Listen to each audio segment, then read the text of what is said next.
디모데후서 4장 6절에서 8절을 보겠습니다.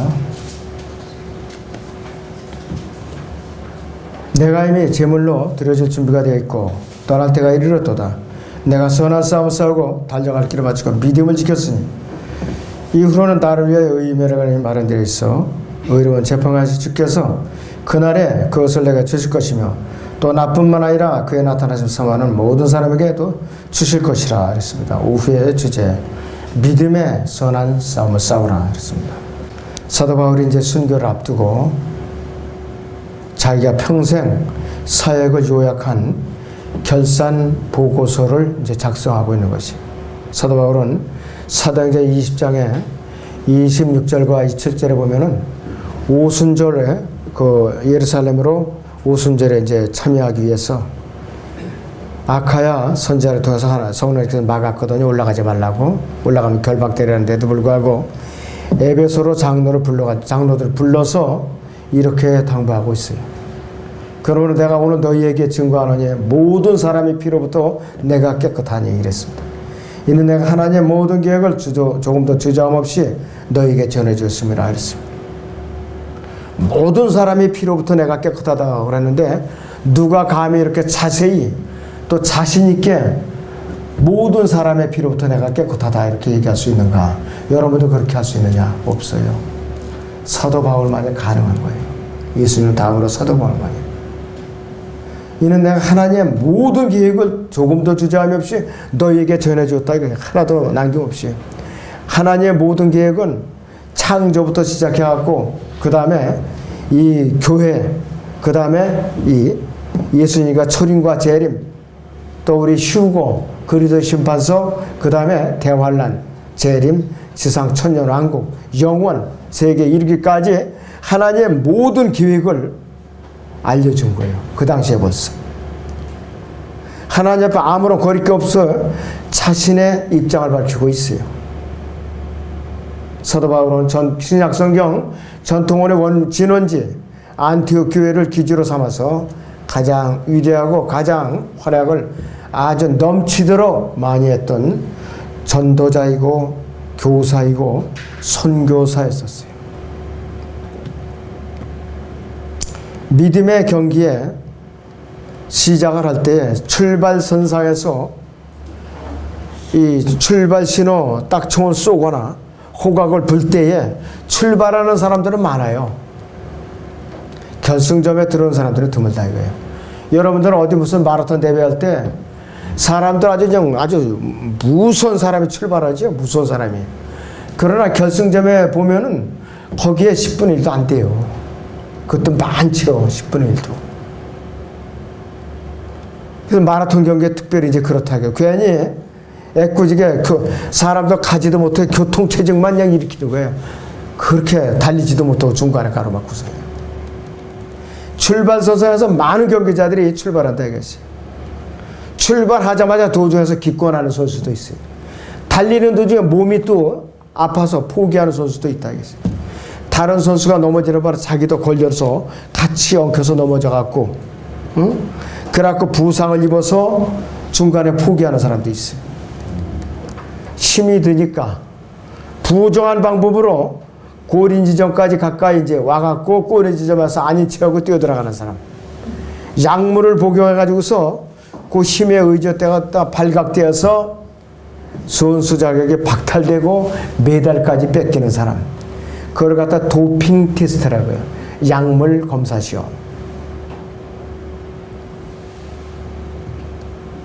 두고두고 수모로 당하죠. 두고두고 수모로 당. 믿음의 경주에서도 마찬가지예요. 믿음의 반칙을 해서 이겼다 이게 설령. 누가 수치를 안게 되느냐? 예수님의 수치를 받게 돼요. 내가 수치를 받는 것보다도. 처음 믿을 때는 여러 사람이 시작했다. 도중에 믿음을 포기하고 즉시 세상으로 돌아간 데마와 같이 돼서는 우리는 안 되겠어요. 데마는 바울을 열심히 따랐던 사람이에요. 아주 열심히. 그런데 세상으로 돌아갔어요. 다른 사람의 성장을 아주 방해하고 잘 성장하다 마귀의 유혹에 걸려 넘어져서 하나님을 대적하는 편에 서는 사람도 있죠. 믿음의 경주도 마라톤 경주 아주 유사하다 이거죠. 그래서 셋째 하늘까지 세상이라는 험난한 경기 코스에는 무수히 많은 장애물이 도사리고 있는데 장애물들이 아주 거칠게 늘어져 있는 것이 아니라 숨겨져 있어요. 불빛이라든지 수리탄 같이 지뢰같이 눈에 잘 안 보이게 숨겨져 있는 장애물들이라고 했어요. 이것이 영적인 장애물들이에요. 이러한 시련의 장애물들을 잘 통과하는 사람들이야말로 믿음의 선한 싸움을 끝까지 마치고 결승점에까지 이를 수 있는 사람이에요. 고린도전서 9장 24절을 봅니다. 고린도전서 9장 24절을 보겠습니다.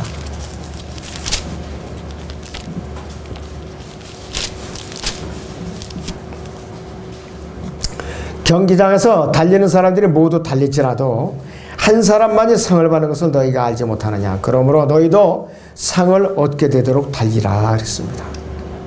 그렇다고 해서 우리가 결승점에 들어간 사람이 여러 명이 있어요. 정당한 방법으로.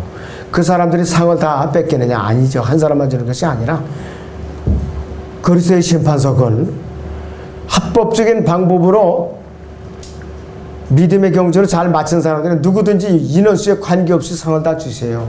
그것이 세상의 상과 다른 방법이에요. 세상은 선착순으로 딱 끊어버리죠. 제일 상을 많이 주는 게 마라톤이에요. 5등까지 주죠. 5등까지. 그리고 그 다음으로 상을 많이 주는 게 월드컵은 4위까지 메달을 줍니다. 4위까지. 나머지는 예외 없이 3등까지 딱 잘라요. 4등으로 들어간 사람은 얼마나 속이 터지고 얼마나 약이 오르겠어요. 얼마나 안타깝고. 할 수 없다 이거예요. 이것은 선착순이기 때문에. 그러나 믿음의 경주는 각자의 은사와 능력과 자기의 체력에 따라서 믿음의 영적인 체력에 따라서 다 다르기 때문에 선착순을 이렇게 끊을 수가 없어요. 그것이 영적 믿음의 경주의 특징이에요. 그리고 이 영적인 믿음의 선한 싸움은 규칙대로 경기에 참여해야 된다 이것이. 규칙대로. 거기 고린도서 9장 25절을 보면은 이기려고 애쓰는 사람은 그랬어요.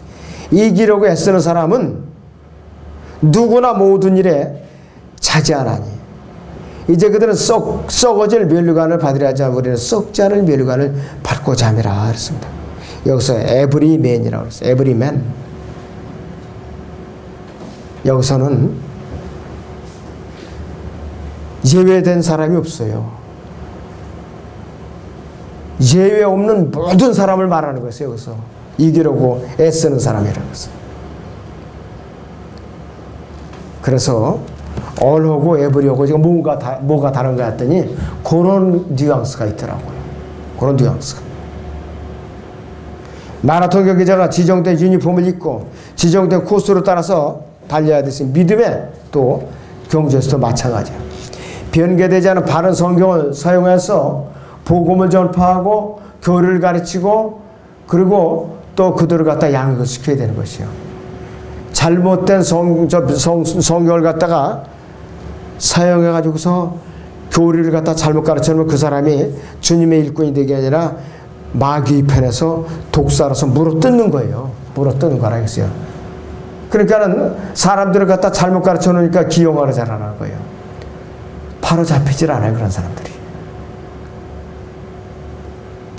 미국 대륙이나 영국에서 대부흥운동, 필라델피아 교회 시대에 전 세계 선교사들이 나가서 이런 부흥운동이 일어났던 것이 킹 제임스 성경이었던 것이. 미 대륙이요. 7번 동안 대부흥운동이 일어났어요. 7번 동안. 근데 주기를 보면 30년에서 40년을 넘질 않았어요. 시거지를 말하면 또 일어나고 그러는데 1차가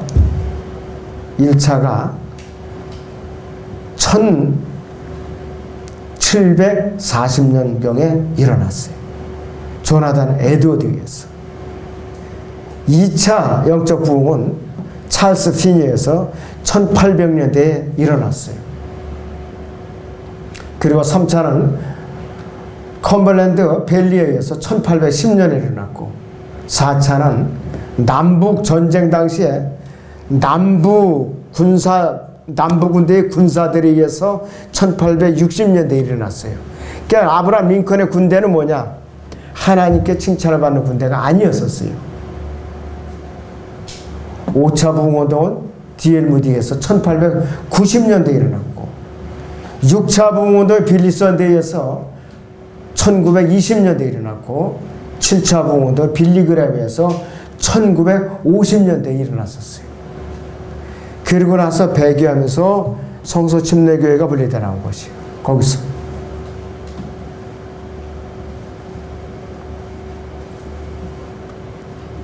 이 참된 부흥운동은 킹 제임스 성경 이외에 다른 성경으로는 일어난 적이 없었어요.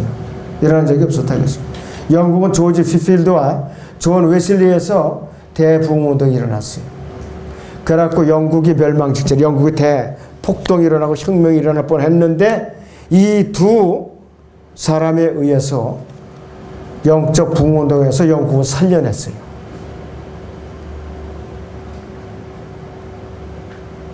모든 부흥운동은 그 뒤에는 종교개혁 성경, 킹 제임스 성경이 뒤따라 다녔어요.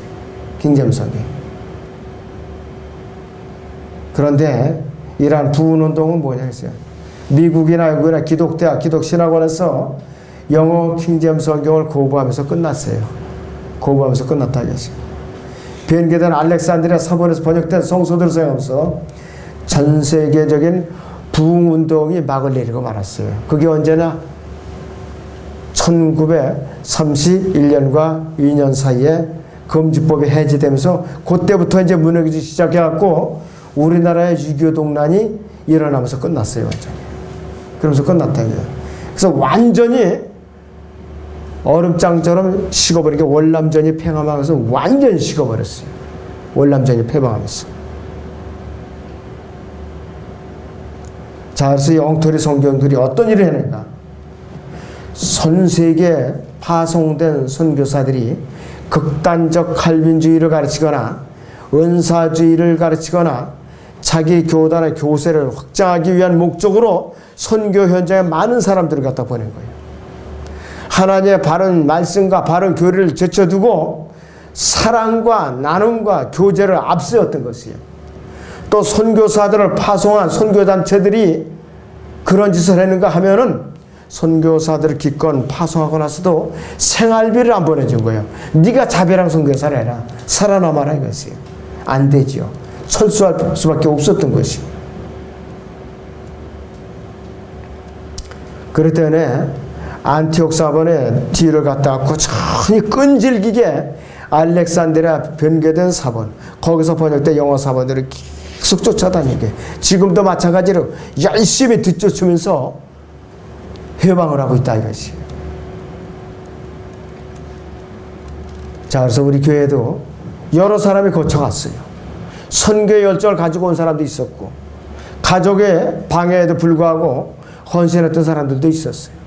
그런데 잘 빚어져 가지고서 열매를 맺어지기 전에 안타깝게도 여러 사람들이 후퇴했다 이것이. 결국은 마귀의 회방을 받은 거죠. 미국의 로버트 슐러, 오랄 로버츠 같은 사람들 굉장히 부자예요. 교회들이 크리스탈 처치 같은 거 보면은 베니 흰 이런 사람들 우리나라 교육에 신문 그 다음에 영상 매체 자주 오르는 사람들이에요. 이런 사람들이 은사주의자들의 대표적인데 믿음의 경주에서 빗나간 사람들이.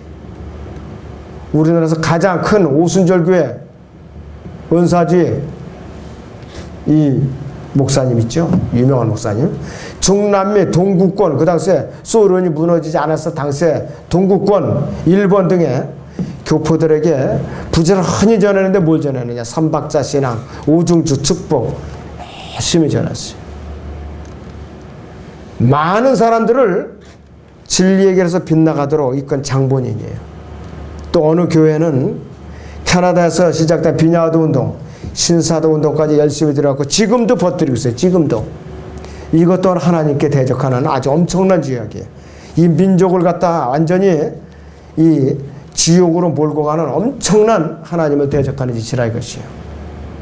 그런데 이 사람들이 깨달았으면 좋겠는데 너무 취해가지고 몰라요. 너무 취해가지고. 경기자는 경주하는 사람 분명한 목표가 있어야 돼요. 내가 꼬리 지점이 어딘가 목표를 정해놓고 달려야 돼요. 고린도서 9장 26절을 보셔야 합니다. 그러므로 내가 그처럼 달리되 그랬어요. 불확실하게 하지 아니하며 또 내가 그처럼 싸우되 허공을 치는 자같이 아니하노라 했어요. 확실한 목적지가 있다 이것이에요. 꼬리 지점이 있다 이것이에요. 예를 들어서 마라톤 선수 보고 42.129km 지점이 어디다 하고 정해지지 않고 무조건 달려라. 제일 빨리 달린 사람한테 내가 5만 끊어서 내가 메달을 주겠다. 그런데 시간은 몇 시까지 들어와. 이러고 목표 지점을 안 정해졌다면 그 경기가 되느냐 이것이에요. 안 되죠. 그러면은 사람들이 기록을 낼 수가 없어요. 왜? 목적지가 정해지질 않았으니까. 우리도 마찬가지야. 우리는 셋째 하늘에 나곤까지 목적지가 정해지는 사람들이에요. 우리가 이동하는, 비행하는 방법까지도 주님께서 정해 주셨어요. 우리 몸을 변화시켜서 우주선보다 더 빠른 속도로, 몇백 배에서 더 빠른 속도로 우리를 갖다가 하도록 약속을 해 주셨기 때문에 그 소망을 갖고서 우리가 살아가고 있는 거라 이것이. 확실한 선교 목표를 정하고 미지 이 땅에 목숨을 걸고 또 선교에 몸을 바쳤던 5명의 우리가 모범적인 선교사를 우리는 살펴볼 필요가 있어요. 첫째는 데이비드 브레이드라는 사람이에요. 1718년 4월 21일에 미국의 코네티컷에 해덤이라는 데서 출생했어요. 시골 마을이죠. 1739년 7월 12일에 이 사람이 회심을 했어요. 1739년. 그러니까 이 사람은 21살에 이제 구원을 받아갖고 1747년에 그가 10월 8일에 그가 이제 주님 앞으로 갔는데 북아메리카 인디언들에게 복음을 전했어요. 북아메리카 인디언들에게. 인디언들은 굉장히 야만적이고 열악한 환경 속에 이제 거주했는데 그 자는 잠자리라든지 먹는 음식이라든지 말할 거 있겠어요, 그 사람들이. 완전히 날고기 그저 말려서 먹거나 생으로 뜯어 먹거나 그랬던 사람들이라겠어요. 그런데 이 데이비드의 사역을 아주 극심하게 방해했던 핵심적인 사람들이 누구냐? 그와 같이 똑같은 피부와 똑같은 머리카락을 가졌던 백인들이 극심하게 방해한 거예요. 백인들이 자기를 방해한 것이. 두 번째는 윌리엄 찰머스 번즈라는 사람이 있었어요. 1815년에 4월 1일에 영국 스코틀은 던이라는 아주 작은 마을에서 자그마치 10남매 중에 5번째로 태어난 사람이에요. 10남매 중에 5번째. 그 자식들은 적게 나면 안 된다는 소리가 일단은 많이 나야 그 중에 저 쓸만한 게 또 나온단 말이에요. 그 중에. 자, 근데 요즘은 이를 악물고 낳질 않으니까 이게 참 나라적으로 큰 문제라 이거예요. 일적 자원이 없으니까. 10남매 중에 5번째로 태어났어요. 웨슬리 가정은 몇 명이요? 15명이라고 그러죠. 거기는. 이 사람보다 더 많아요. 그런데 인물이 나는 거예요. 그렇게 그 중에서. 자, 그래서 1832년 1월 7일에 16살에 이 사람은 구원을 받았어요. 그런데 스코틀랜드 에버딘 대학을 졸업했어요. 1834년에. 문학 석사가 되는데 나이가 24살이 됐는데 그때가 1839년에. 그때부터 사역을 시작해갖고 1847년 11월 15일에 중국 선교를 시작했어요. 1868년 4월 4일에 그는 주님 앞으로 갔는데 중국 내륙이 아주 험악한 곳에 선교에 최선을 다했고 초기에 중국 내지 선교에 완전히 불을 붙인 사람이에요. 수많은 중국에 이제 구원받지 못한 사람들이 하나님께로 인도되었는데 그 사람의 역할이 대단했다고 그래요. 그가 죽은 지 100년이 지났는데도 그는 죽었으나 말한다. 이렇게 얘기가 전해질 정도로 아주 열정적으로 복음을 전했다고 그래요. 세 번째는 존 엘리어트라는 사람. 1604년 8월 5일에 청교도 출신 아버지의 농부의 아들로서 태어난 것이에요. 1628년에 24살의 사람들이 사역을 했어요. 1631년에 11월부터 미국 매사추세츠 지역을 중심으로 이 사람도 북아메리카의 인디언 원주민들을 대상으로 사역을 했어요. 원주민 언어 공부를 했고 또 인디언 언어로 이 사람들은 복음을 전하고 성경을 번역해서 인디언 성경을 만들었다고 해요. 또 인디언들은 아주 야만적이었고 마술을 행하려고 일부 다 처제. 저희도 어렸을 때 이러는데 이빨로 다 이를 갖다가 잡아요. 물어뜯고 이렇게 씹고. 이가 하도 크고 살이 쪄가지고 그런 피가 탁탁 튀어요. 이가. 그렇게 산 습관을 갖고 있었다 이래요. 그리고 짐승들과 같이 자고 옆에다가 짐승들 재우고 그런 인디언들 속으로 들어서 복음을 전했다 이것이. 1690년 5월 20일 날 85살까지 복음을 전하다 이제 주님께로 갔다고 그래요. 뭔가 이렇게 복음을 전했던 사람들은 아주 특징들이 있어요. 네 번째는 헨리 마틴이라는 사람. 1781년 2월 18일 영국 투르로 지방에서 출생했다고 그래요. 그래서 1802년부터 사역을 해가지고 1806년에 인도의 칼카타로 갔어요. 거기서 힌두스탄어, 페르시아어, 아랍어 성경을 신약 성경을 번역했다고 그래요. 그래갖고 복음을 전한 것이요. 다섯 번째는 존 페이턴이라는 사람이에요. 1824년 5월에 영국 남부 스코틀랜드에 있는 그 작은 농장에서 농부의 아들로 태어났어요.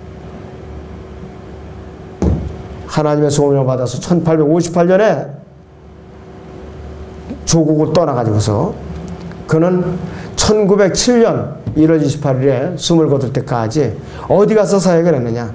뉴질랜드로 일단 가서 거기서 1000마일이나 더 떨어진 뉴 해브리스 지역이라는 30여 개의 섬으로 된 식인종 원주민 섬으로 갔다고 그래요. 식인종 원주민. 식인종은 말 그대로 사람을 잡아서 뜯어먹는 사람들이에요. 식인종들을. 노아르섬, 아니와섬, 노아르섬, 아니와섬, 그 다음에 여기를 중심으로, 그 다음에 타나섬, 이 섬을 중심으로 해서 현지 언어로 성경을 번역해갖고 무수하게 원주민들과 백인 상인들의 박해를 받았는데, 백인 상인들은 왜 박해를 했느냐? 이유가 있어요. 이들을 잡아다가 노예로 팔아먹어야 되는데 복음을 전하니까 이들이 깨우쳐지거든요. 그러니까 회방을 받는단 말이에요. 그러니까 노예상들이 방해를 한 거예요. 박해를 한 거라 이것이에요. 그러니까 야만인 원주민이나 노예상인 백인이나 다를 게 뭐가 있어요. 하나님 편에서 똑같은 자들이죠. 죽을 고비를 일 수없이 넘겼다. 이 사람이 가장 많이 죽을 고비를 넘겼다고 그래요. 이렇게 사역을 했다고 그래요. 그래서 지금도 아직도 미국과 영국이 썩었네 어쩌네 뭐 폭동이 일어나고 흑인들을 그렇게 구박을 해도 아직까지도 그들이 찌꺼기로 건져먹는 이유가 이렇게 하나님 앞에 잘 보인 적이 있었기 때문에 덕을 보는 거예요. 지금까지 있었기 때문에 그렇다 이것이. 그리고 우리나라도 이 조선 말기부터 일제 중반기까지 미국, 캐나다, 이 호주가 3개국이 우리나라의 선교사를 파견해서 3개 구역으로 나눠서 복음을 전했어요. 3개 구역을. 그래가지고 우리나라가 지금 이렇게 복음의 명령을 이어왔던 거예요. 그나마도. 경기자는 규칙대로 끝까지 달려야 돼요. 규칙대로. 이 지금 소개해드린 5명의 선교사들은 끝까지 목숨을 거둘 때까지 이것을 도중에 포기한 사람들이 아니에요. 끝까지 믿음의 경지를 마친 사람들이에요. 식인종 속으로 들어가서 그것도 한들 만 편히 다리를 쭉 뻗고 잠을 잤겠는가. 긴장을 늦추지 않고 잤을 거 아니에요. 그 속으로 들어가서. 처음에 말이 통했겠어요? 어떻게 했겠어요? 누가 거기 무서워서 누가 들어가서 거기 가서 통역을 그렇게 소용스럽게 해줬겠느냐 이것이에요. 제가 만약에 통역으로 해달라고 하면 도망갈 것 같아요. 정신 나간 소리 하지 말라고. 다른 사람한테 부탁하라고. 이러고 아마 도망갔을 거예요. 사도 바울은 고린도서 9장 27절을 보죠. 고린도서 9장 27절을 봅니다. 내가 내 몸을 억제하여 복종하게 하면 그랬어요. 다른 사람들에게 전파한 후에 어떻게 해서든지 내 자신이 버림을 받지 않게 하려는 것이라 했어요. 어떻게 해서든 내 자신이 버림을 받지 않게 하려는 것이라 했어요.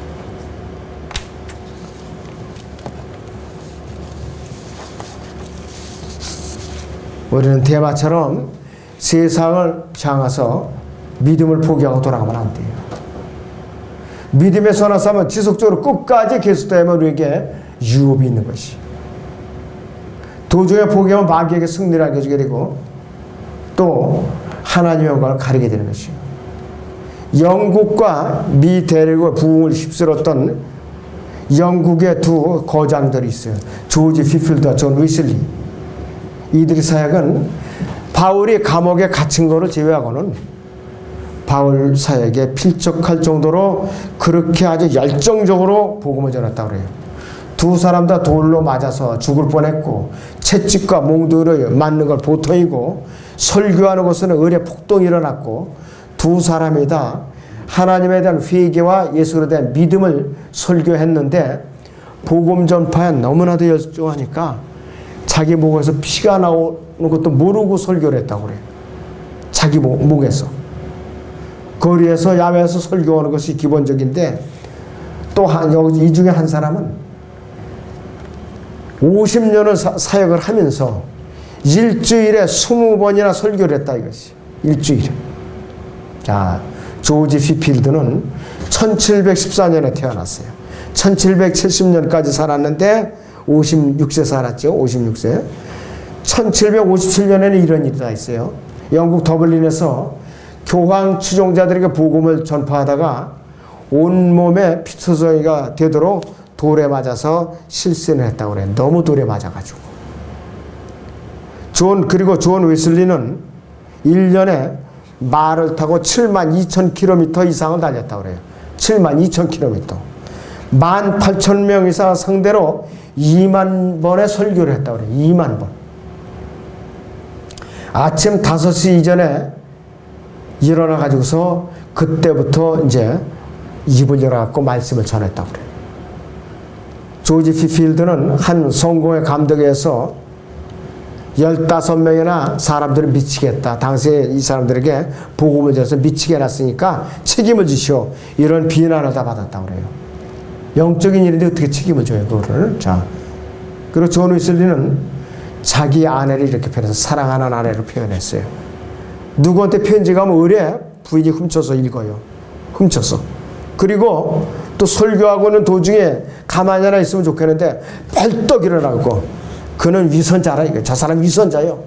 어젯밤에 술에 잔뜩 취해 있었다고. 이런 거짓말을 시키면서 모함을 하는 거야. 그냥 설교를 하고 있는데. 그러니까 이 웨슬리가 얼마나 우라통이 터지겠냐 이거세요. 모르는 회중들은 오해할 거 아니야. 저 사람 저거 술주정꾼 아니야? 그래서 우리 앞에서는 또 위선자처럼 설교하네. 이랬을 거라 이거였어요. 결국은 그 부인이 살지 못하고 헤어졌어요. 그런데 뭐라고 했느냐 웨슬리는 나를 그녀를 내쫓은 적은 없다. 그렇지만은 다시 오라고 부르지는 않겠다 그랬어요. 다시 오라고. 자, 그런데 이 웨슬리가 복음을 전해갖고 1791년에 그가 죽을 무렵에는 자그마치 77,000여 명의 감리교도들이 생겨났다고 그래요. 77,000여 명. 영국 성공에서는 웨슬리가 주의 만찬을 베푸자면 못하게끔 경고를 했어요. 주의 만찬을. 그런데 77,000명이 되다 보니까 영국 성공에서도 이제 말릴 수가 없어요. 너무 세력이 강해지고 열정적으로 하니까. 그래서 이제 독립적으로 단독적으로 이제 주의 만찬을 그때부터 했다고 그래요. 그 전에는 카톨릭 미사 그 영성체를 받아본 거예요. 국교에서부터. 웨슬리가 이제는 주일학교 운동에 또 활력을 불어넣었다고 그래요. 1930년, 1980년 사이에 근본주의자들이 가장 눈여겨본 것이 웨슬리가 주일학교 운영하는 데다가 거기다가 역정을 둔 걸로 자기들이 착안을 해가지고서 더 발전을 시켰다고 그래요.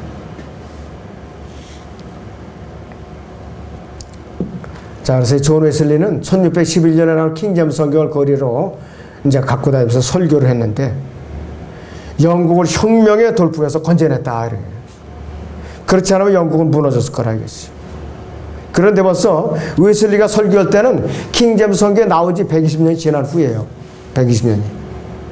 웨슬리는 200년간 거의 바뀌지 않은 헬라어 성경하고 120년간 바뀌지 않은 영어 킹잼 성경을 갖고 영국을 부흥으로 이끌었다 그래요. 특별히 광산 지역에 가면은 시커멓게 그냥 콧구멍까지 시커매진 광산 근로자들이 우리 복음을 전하는 저 양반 왔다고. 더 하시오. 좀 더 강력하게 하시오. 더 길게 하시오. 그러면서 요청을 했다고 해요. 광산 근로자들이. 지금 같으면 여러분들 광산에 시커먼 껌둥이처럼 적어된 광산 근로자 앞에서 설교하려면 누가 가서 선뜻 설교하느냐. 아이고 잘못하다 의다 막지. 의다 터지지. 이러고 꽁무니 빼기 바쁘지 누가 하겠느냐 이랬어요. 그러나 이 웨슬리의 열정은 아무도 막을 수 없었던 것이죠. 그런데 바로 이 웨슬리의 설교에 대해서 가장 빈정거리는 무리가 있었어요. 밥 존스 대학, 린치버그 대학 이 교수진들. 이 사람들은 자기들이 번역해갖고 변개시켜놓은 그 여러 가지 성경으로도 한 번도 미국을 부흥시켜 본 적이 없었어요. 무언가 마귀가 자기들을 쓰고 있다는 것을 깨닫지 못한 거라 이것이. 그래서 킹잼 성경을 갖고 이들이 영국에서 미국으로 건너와서 설교를 시작하니까 회방이 극심했던 거라 이것이. 웨슬리의 청중은 성경의 하나님의 말씀을 믿는 구원받지 못한 죄인들이었었어요. 반대로 교육받은 이 시대의 청중들 어떤 사람들이냐? 성경을 하나님의 말씀이라고 믿지 않는 기독교인들이 바로 이렇게 차이가 나는 거예요. 웨슬리 회조하고는 누가 나요? 구원받지 못한 죄인들이 낫죠. 그래서 이 현대 청중들은 누구냐? 성경을 하나님의 말씀으로 믿지 않는 기독교인들이라 이것이에요. 마지막 때가 다 된 거예요. 배교한 기독교 대학 교수들에 의해서 웨슬리의 설교를 믿지 못하도록 세뇌 교육을 받았다 이것이에요. 조지 피필드는 야외 집회에서 누구를 찬송 부른 사람으로 세웠느냐? 찰스 웨슬리. 존 웨슬리의 동생이에요. 너무나도 찬송을 잘 불렀대요. 목청이 굉장히 좋았다 그래요. 아주 맑은 날 3km 멀리서도 찬송가가 들릴 정도로 그렇게 잘 들렸다 그래요. 그렇게 우렁차게 불렀다 그래요. 조지아주에서 처음에 연안에서부터 이제 복음을 전했는데 산불이 번지듯이 그렇게 부흥의 불길이 일어났다 그래요. 아멘 소리가 미국 회중 가운데서 아멘 소리가 터져나오고서 그때가 처음이라고 그래요. 미국 독립 이후에. 자, 그래서 아프리카에서 노예로 팔려와가지고 조지아주와 사우스캐롤라이나 이런 데 흩어져 살고 농장에서 일하고 있던 흑인 노예들이 드디어 이 존 웨슬리하고 조지 피필드가 오니까 킹제임스 성경을 맞이할 역사적인 환경적인 무대가 조성된 거예요. 그때서야 비로소. 피필드의 복음이 전파되자 흑인 노예들이 어떻게 하느냐? 아멘! 그랬어요. 백인 양반, 그 성경 말씀을 더 강력하게 전파해 주시오. 강력하게. 하나님께 영광, 옳습니다. 이런 그런 구호가 열정적으로 설교하는 도중에 체면 불구하고 수없이 터져 나왔다고 그래요. 흑인 노예들이 처음으로 그렇게 복음을 들었으니까. 킹제임스 성경을 한 설교를 그렇게 처음으로 들었다 이것이에요. 그리고 나서 조지 피필드가 어디 이동을 하냐? 보스턴으로 오니까 거기는 또 지식인들이 사는 데거든요. 거기는. 어떤 반응이 일어나는가? 그 지역에 자격을 갖춘 교계 지도자들, 교계의 학위를 가진 사람들. 휘필드씨 여기서 뵙게 되다니 참으로 유감입니다. 이렇게 이제 나오니까 휘필드는 어떻게 대답을 하느냐? 마귀도 참 유감스럽게 됐습니다. 이렇게 응답을 하고 나서 설교를 시작을 한 거예요. 필라델피아에서 설교를 하게 되는데 결과는 어떻게 나느냐?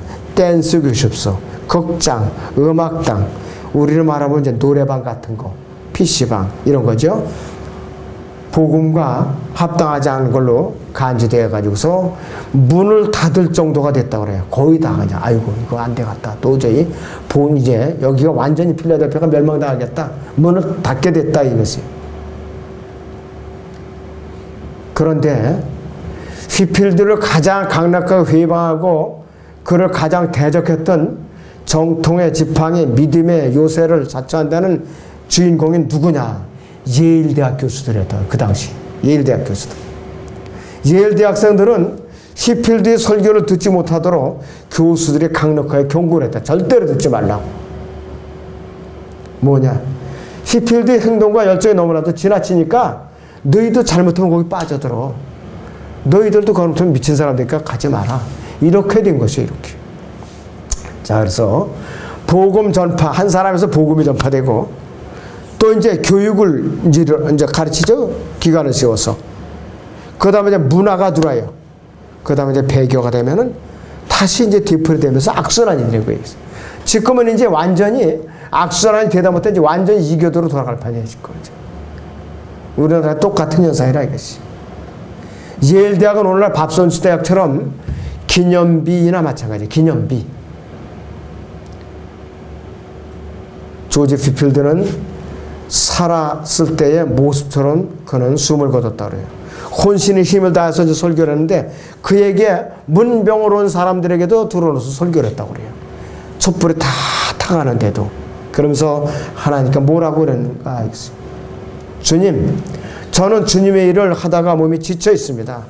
결코 주님의 일을 하기 싫은 것이 아니라 실증나는 것이 아니라 제가 아직 저의 달려갈 길을 끝맺지 못했다면은 다시 이렇게 세워주셔서 주님을 위해 강력하게 설교를 마치고 죽을 수 있게끔 해주십시오. 그리고 숨을 거뒀다고 그래요. 그 옆에 웨슬리가 있었다고 그래요. 가장 기쁜 사실은 하나님께서 우리와 함께 하신다는 것입니다. 나는 찬양해서 휘필드 형제요 안녕히 가시오. 이렇게 인사를 했다고 그래요. 숨을 거둘 때. 자, 여러분들 제가 몇 사람을 소개해드렸어요. 5명의 현지 선교사, 2명의 이제 그 설교의 이제 거성들을 소개를 해드렸어요. 불과 몇 명 안 돼요. 아유, 나는 뭐 여기 해당이 안 되니까 듣고 이제 나만 새기면 그만이지. 그게 아니에요. 누군가가 하나님의 부르심을 받은 일꾼들이 주님께서 이제 길러낼 거예요. 진정한 복음, 민족을 복음화시키는 거 아직까지 안 됐어요. 진짜 안 됐어요. 아직까지. 동서남북으로 세계 곳곳으로 부흥의 물결을 정말로 일으켜서 일어나갈 일꾼들이 꼭 이 교회를 통해서 한 번은 주님께서 역사해 주실 것을 저는 믿고 기도하고 있어요. 그렇게 기도하고 있어요. 아무튼 여러분들이요, 이것을 소홀히 여겼고 또 이렇게 농담으로 듣지 마시고 마음속에 깊이 새기고 이 일이 일어나도록 여러분은 각자가 마음의 준비를 하시기를 바랍니다.